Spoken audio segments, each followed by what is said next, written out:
Salve, Danilo. Coisa boa tá aqui no rolê de hoje, viu?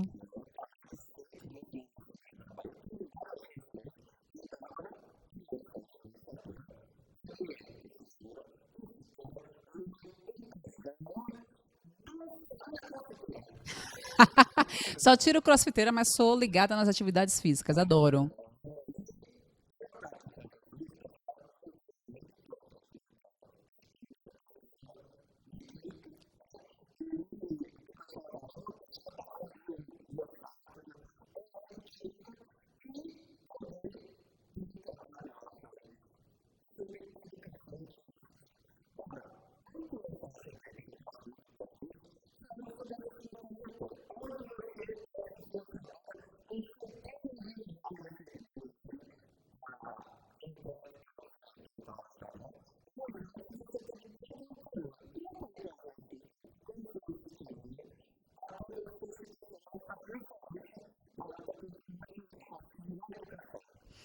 Perfeito, Danilo. Eu venho da Fazenda Grande do Retiro, que é um bairro de periferia, né? Uma favela de Salvador.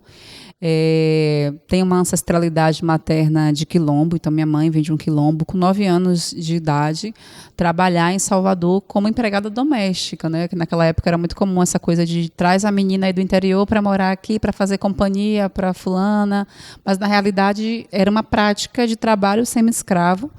É, Meu pai vem da ilha de Taparica, mas assim, meu pai tinha uma família, a gente era outra família do meu pai, então era toda uma dinâmica da minha mãe como uma mãe solo mesmo, que cria seus filhos na periferia da cidade de Salvador. Então eu sou ali forjada na favela com toda a cultura da favela, né? Então você trouxe aí a coisa da dançarina, eu adorava pagode. Pô, quem não gosta? Pois é. Vai, a gente fica aqui, a alma tá dançando, né? Atualmente, esse ano, né? O El Chan tá fazendo 30 anos. Meu sonho era ser dançarina do El Chan, quando eu era, né, era menina e tal. Então, era uma coisa da cultura mesmo ali, da quebrada, que a gente tinha essa dimensão de festividade. Mas eu me via pouco nos espaços de poder, né? Eu lembro que tinha uma dançarina de pagode no El Chan, a Débora Brasil, que era uma referência para mim de mídia, e que rapidamente saiu, rápida. E aí veio um outro lugar de morena, né? E tinha Glória Maria, mas que era uma mulher retinta, né? Então assim, eu não tinha uma autoprojeção, até porque eu me negava enquanto negra. Eu, por ter a tese da pele um pouco mais clara, eu me dizia morena, cor de jambo, marrom bombom, cor de amendoim. Até que no ensino médio, na escola, quando eu vou estudar no Cefet, né, me convidam para um grupo chamado Farabale Dudu, que significa, né, consciência negra em Yorubá, que era um grupo de consciência negra. E ali eu me descubro negra, eu me torno negra, como diz a Neuza Santos, aos 15 anos, quando eu percebo o cruzamento das minhas dores com o cruzamento das dores de outras pessoas negras, né? As experiências eram muito, muito próximas. Então, como todo e qualquer negro no Brasil, eu me percebo negra, eu me torno negra a partir desses atravessamentos de múltiplas dores. Ah, ingresso na universidade, né? Assim, uma trajetória de muitas ausências objetivas. Faltava muita coisa. Na escola eu vendia trufa para ter o dinheiro de transporte. Às vezes eu recebia o dinheiro de transporte no próprio movimento negro. Estudei na UFBA. Na realidade, sim, sim. 2000, isso, 2005. Eu fiz vestibular de 2006 e entrei com a política de cotas, só que as cotas não eram raciais, eram cotas sociais, né? Que requeria um. É 2012, é o decreto de 12.711. Foi prorrogado e foi alterado. Incorporou também a comunidade quilombola, né? Diminuiu de um salário mínimo e meio para um salário mínimo. Enfim, foi uma conquista recente nossa aí. Mas naquele contexto se discutia muito essa coisa da cota por classe. e não por raça, né? E é uma luta histórica dos movimentos sociais negros, né? E a universidade não tinha incorporado isso ainda naquele contexto. Mas o fato é que assim, eu entrei de segunda nas duas coisas, né? Tipo, o Cefet, eu fiz uma prova e eu perdi. E aí fui estudar no colégio estadual lá em Salvador, chamado Duque de Caxias, no bairro da Liberdade. Depois eu fiz outra prova e passei no Cefet, na segunda vez. Na universidade foi a mesma coisa. Eu fiz uma primeira prova, UNEB, UFBA, perdi. Passei na primeira fase da UFBA, perdi na segunda. Mas depois fui até chamada numa segunda chamada. Só que eu não sabia. Comunidade pobre não tinha essa informação. Não sabe, né? Eu perdi. Eu perdi a vaga. Aí no ano seguinte eu fiz o vestibular novamente, passei nas duas, né? Passei na UNEB, passei na UFBA. Sigo dentro da universidade tendo uma série de carências objetivas, né? Assim, não tinha equipamentos de proteção individual, os colegas me deram, não tinha transporte, vivia traseirando, porque do Barbalho para minha casa eram 13 quilômetros na época da escola, do ensino médio, eu voltava às vezes andando. Mas na universidade eu tive dois tipos de carências fundamentais, né? Que eram maiores do que as carências intelectuais no campo da apropriação dos conhecimentos específicos da química. Então, na universidade eu tinha carência objetiva, que era essa limitação financeira mesmo, para dar conta da minha existência naquele espaço, para ter jaleco, para ter óculos de laboratório, que não é barato, né, para ter calculadora científica. Os colegas todos tinham lá seus pipetadores, eu ficava, né, pipetando lá com a pera, fazendo, enfim, as práticas dentro das condições que a universidade me oferecia, enquanto que os colegas conseguiam ir além, né? Mas também tive as carências subjetivas, né? Que são as carências de autorreconhecimento positivo. Então, eu não me via absolutamente nada, eu não me via na ciência que eu estudava, eu não me via nos professores e professoras.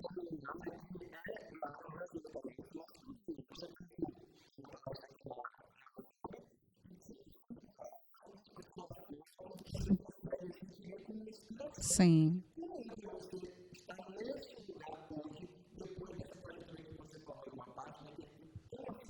sim. É, eu fiz, né, a graduação em Química, o mestrado em Ensino de Química, o doutorado em Ensino de Química. Depois eu fiz uma outra graduação em Filosofia. Eu nunca tive uma professora negra em todo esse percurso acadêmico. Eu me formei a partir da referência que eu não tive. E eu só tive uma professora negra já no pós-doutorado, que foi minha professora, né, a supervisora, a professora Gislene, da USP. Então, quando eu vejo hoje essa juventude, né, emocionada com a minha presença, emocionada com aquilo que eu represento, emocionada com as minhas produções, me faz ter uma sensação de dever cumprido, né, dever social cumprido, que foi justamente ser para as que viriam aquilo que eu não tive. Ser a referência para as mais novas, que me faltou dentro da minha área de química, né? Porque nós, enquanto pessoas negras, nós buscamos as nossas referências ancestrais, né? Muitas vezes não eram referências dentro da intelectualidade, porque não me foi ofertado, na graduação, acessar a literatura de Lélia Gonzalez, de Luísa Bairros, de Beatriz Nascimento, de Sueli Carneiro, de Abdias Nascimento, de Guerreiro Ramos, de Milton Santos, de tantas referências negras que o Brasil teve. Mas eram referências da minha mãe, da minha vizinha, das minhas mais velhas dentro da minha comunidade. Então, assim, tiveram pessoas que pavimentaram o caminho para que eu me tornasse o que eu sou. Foi um processo difícil, porque quando eu acesso a cultura universitária, é toda eurocêntrica, né? E me nega, e eu me sinto estrangeira, eu me sinto não pertencente àquele espaço. Mas eu luto muito para que hoje seja um espaço de segurança, né? Para essa juventude negra, para essa juventude indígena, para essa juventude que não é representada dentro do lugar do sujeito universal.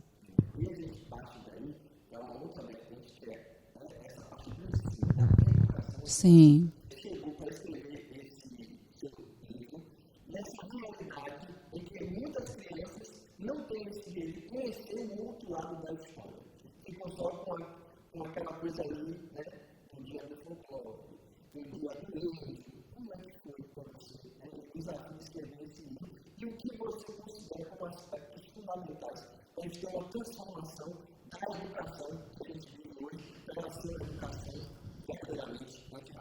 perfeito. Bom, Meu 10º livro, né, Como Ser um Educador Antirracista, foi lançado neste ano de 2023. Felizmente é um livro que tem tido alguns recordes de vendas, né? Isso significa que as pessoas elas estão mais dispostas, mais disponíveis a debaterem sobre o tema. Isso significa também uma escassez de debate acerca do tema, então isso torna também o livro importante nesse lugar de que temos poucas referências, né, nesse sentido do antirracismo educacional a partir de práticas específicas. O livro ele visa trazer um pouco da minha experiência enquanto professora da universidade, com ações que eu desenvolvi dentro da perspectiva das relações étnico-raciais na educação científica, seja na produção de livros anteriores, seja no desenvolvimento, na criação de linhas de pesquisa, de grupos de pesquisa, criação de componentes curriculares, a atuação do movimento social negro dentro da universidade, pautando políticas públicas internas à universidade, mas também traz a experiência da Escola Afro-Brasileira Maria Filipa, que é a primeira escola afro-brasileira do Brasil registrada em uma Secretaria de Educação a partir desta nomenclatura, a partir de um projeto político-pedagógico que traz, né, as questões étnico-raciais como uma espinha dorsal curricular. E os desafios que eu acho que a gente enfrenta são alguns, né? Essa coisa da pedagogia da data, da gente trabalhar apenas as relações étnico-raciais no Novembro Negro, que incide na não transversalidade do currículo, né? Da gente não pensar um currículo que é vivo, um currículo que é intencional, um currículo que precisa abordar essas temáticas ao longo de todo o ano. A gente esbarra também na questão dos estereótipos do que é a comunidade negra, do que é a comunidade indígena, que é um estereótipo de folclorização, de retirada, destituição, né, da intelectualidade, redução desses sujeitos sociais a seus corpos.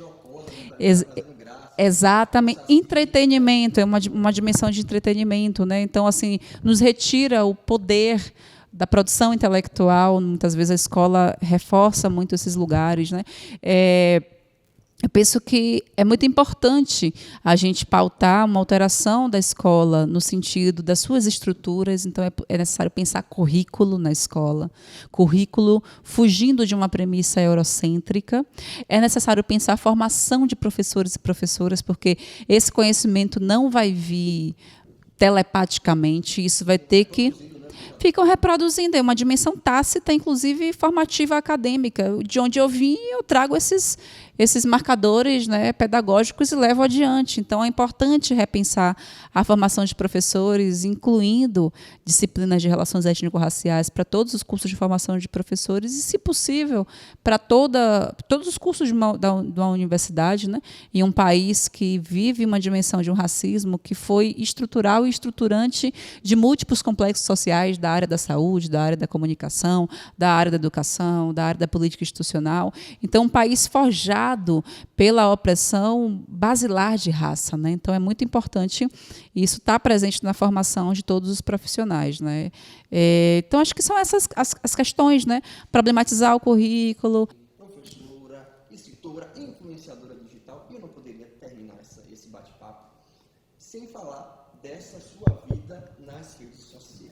Nossa. E você é seguida aí por mais de 300 mil pessoas no Instagram, 330 e poucos mil, capaz de ser até mais, né?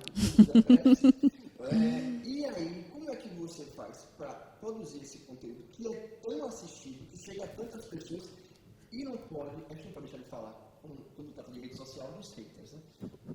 Como é que o Brasil, infelizmente, é um país racista? Como é que você faz, primeiro, para produzir seus conteúdos?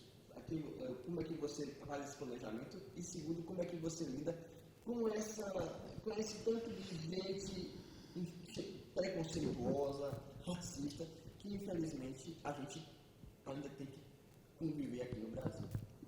Perfeito, Danilo. Então, assim, em 2020, com o lockdown, né, com o isolamento social, eu senti muita falta de dar aula.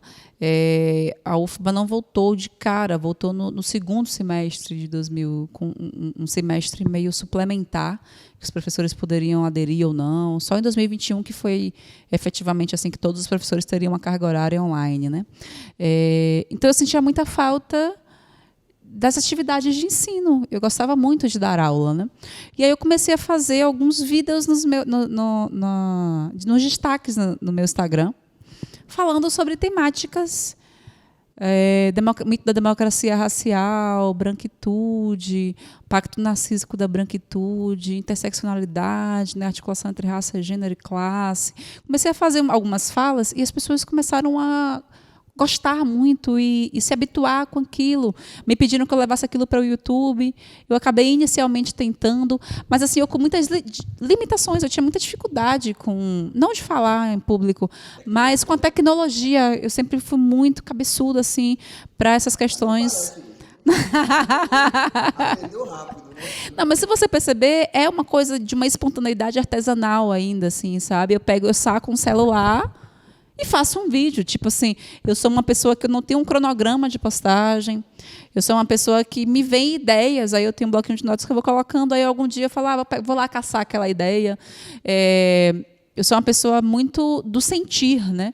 Eu vou sentindo as coisas e eu vou fazendo, então é pouco programado nesse lugar, né? Tipo, e tem essa dimensão de espontaneidade até mesmo do ponto de vista estético, né? Assim, as pessoas geralmente falam uma coisa para mim: você pessoalmente é mais bonita do que no vídeo, porque eu fazia vídeo acordando, tipo, Eu queria que há uma glamorização. sim. Eu não uso filtro. Minha cara é essa mesmo, quem me vê pessoalmente, eu não tenho nem filtro no meu celular. Não, eu não tinha muito assim, tipo, esse rolê de me arrumar, de fazer a make, de fazer as coisas para fazer meus vídeos. É muita coisa de dar ideia.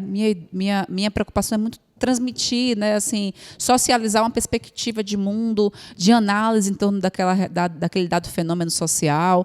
Então, é de um lugar que vem aí tanto vendo a rede social como um espaço de divulgação científica, que é muito importante. Precisa ocupar esse espaço. Precisa.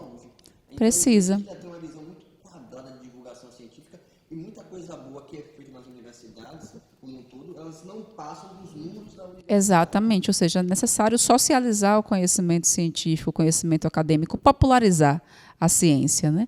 E aí eu começo nessa onda, assim, e muitas coisas vão vindo junto, né? Tipo o livro Descolonizando Saberes, Mulheres Negras na Ciência, o livro História Preta das Coisas. São livros que vão se atravessando, né? Vão se emaranhando ali com as redes sociais, e eu vou fazendo divulgação científica tanto numa via de rede social, quanto numa via literária, e daqui a pouco eu já me vejo com autoridade, né? As pessoas vão te validando com autoridade para trazer outros temas sociais que não apenas da ciência, né?